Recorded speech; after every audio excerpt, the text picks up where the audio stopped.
আসসালামু আলাইকুম প্রিয় দর্শক, আপনাদের সকলকে আমন্ত্রণ জানাচ্ছি দেশের কথা অনুষ্ঠানে।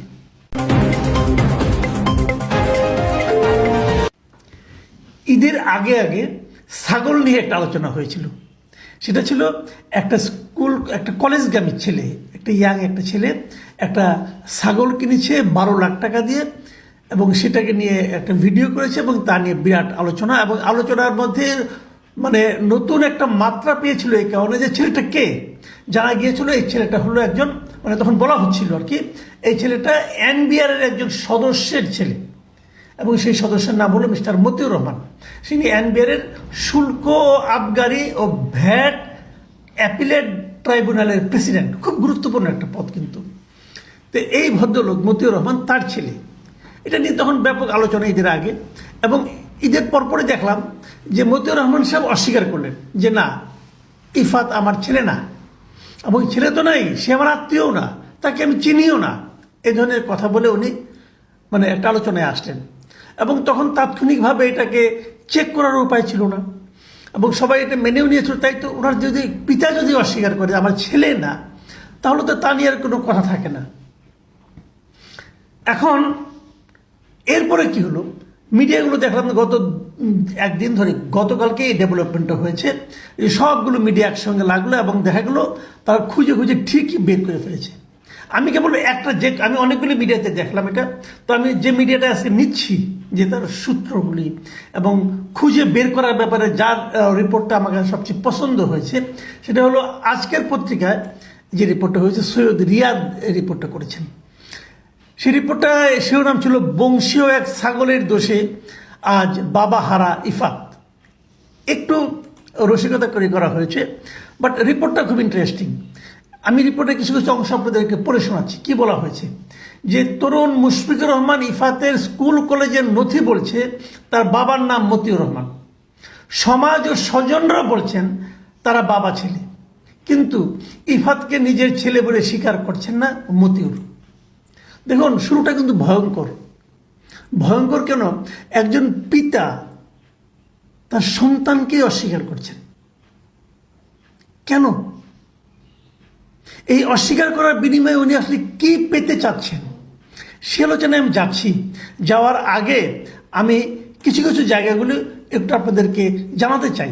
সেই জিনিসটা হলো, তারা কিভাবে কি কি তথ্য প্রমাণ তারা পেয়েছে, যার উপর ভিত্তি করে তারা বলতে পারছে যে ইফাত মতিউর রহমানেরই ছেলে। প্রথমত, এই আলোচনাটা সবচেয়ে ভালোভাবে যেটা পাওয়া গেছে, যে ইফাতের যে মাধ্যমিক ও উচ্চ মাধ্যমিক মার্কশিট যেটা আছে, ভর্তির যে কাগজপত্র আছে, সেখানে দেখা গেছে তার বাবার নাম মতিউর রহমান এবং তার মার নাম হলো শাম্মী আক্তার শিবলি। এটুকু পাওয়া গেছে। এখন এই শাম্মী আক্তার শিবলিটাকে জানা গেছে যে শাম্মী আক্তার শিবলি মতিউর রহমানের দ্বিতীয় স্ত্রী, উনি এর আগে আরো একটা বিয়ে করেছিলেন। তার গ্রামের বাড়ি ফেনীর সোনাগাজী উপজেলার সোনাপুরে। তাদের 3 সন্তান, 3 সন্তানের মধ্যে ইফাত দ্বিতীয়।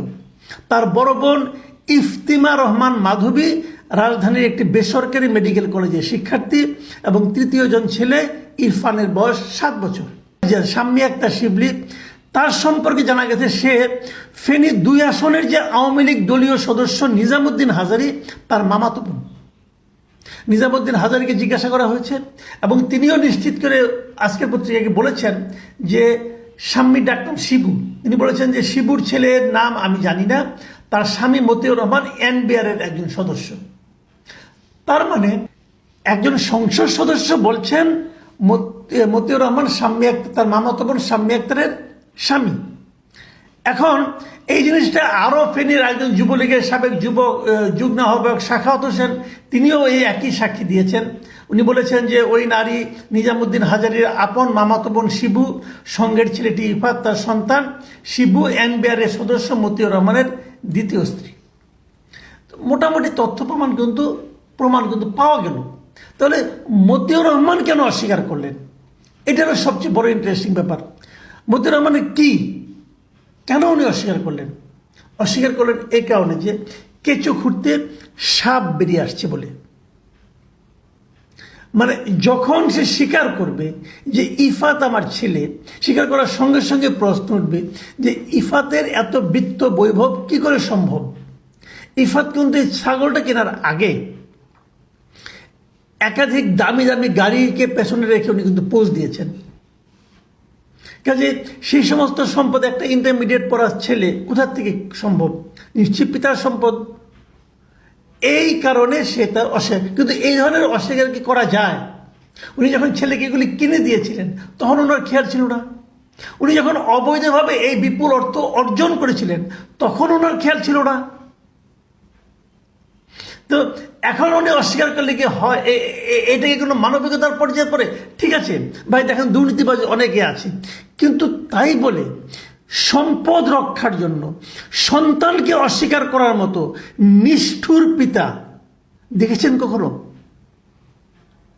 উনি সম্পদের জন্য ওনার নিজের সন্তানকে অস্বীকার করছেন, বলছেন আমার সন্তান না। মানে এই লোকটা কত বড় খারাপ হতে পারে, কত বড় মানে বাটপার টাইপের লোক হতে পারে এই লোকটা, ভাবুন একবার। এখন তার অস্বীকার করার কোনো উপায় নাই যে ইফাত তারই সন্তান। আজকের পত্রিকা আরেকটা কাজ করেছে, সেটা হলো এই মতিউর রহমানের বিরুদ্ধে দুদকের কাছে কিন্তু অনেকগুলো অভিযোগ আগে থেকে ছিল। যে দুদক এই লোকটাকে 4 বার ক্লিন চিট দিয়েছে। প্রথমে দিয়েছে 2004 সালে, তারপরে 2008 সালে, তারপরে 13 সালে, তারপরে 21 সালে। 4 বার তার বিরুদ্ধে অভিযোগ গিয়েছে। 4 বারই দুদক বলেছে না, ওনার কোনো সমস্যা নাই।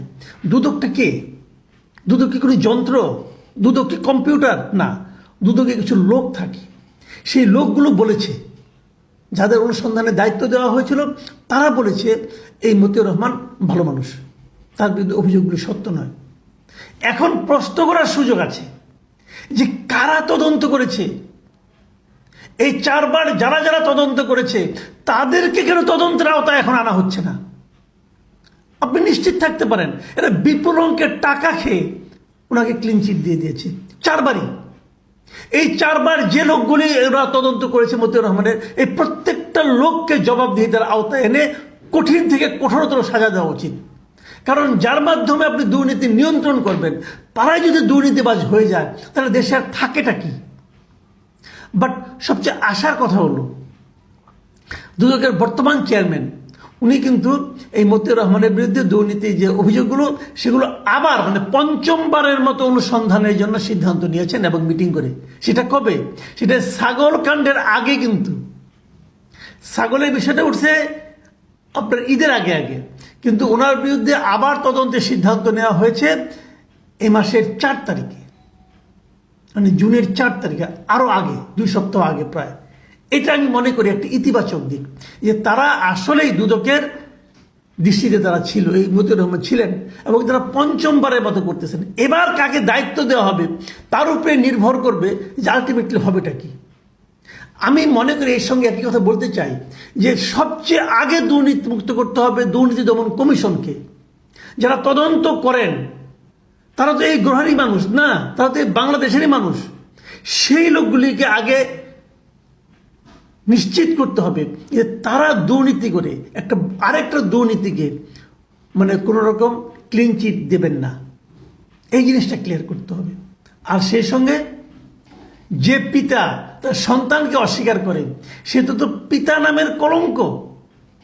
এই লোকটা অবশ্য অনেকেরই পিতা, তার একাধিক স্ত্রী আছে, অনেকেই তাদের সন্তানদেরকে বলছে ভেবে দেখুন কেমন পিতা আপনারা পেয়েছেন যে নাকি আপনাকে অস্বীকার করছে, আপনাদেরকে অস্বীকার করছে। আজ পর্যন্তই। আল্লাহ হাফেজ।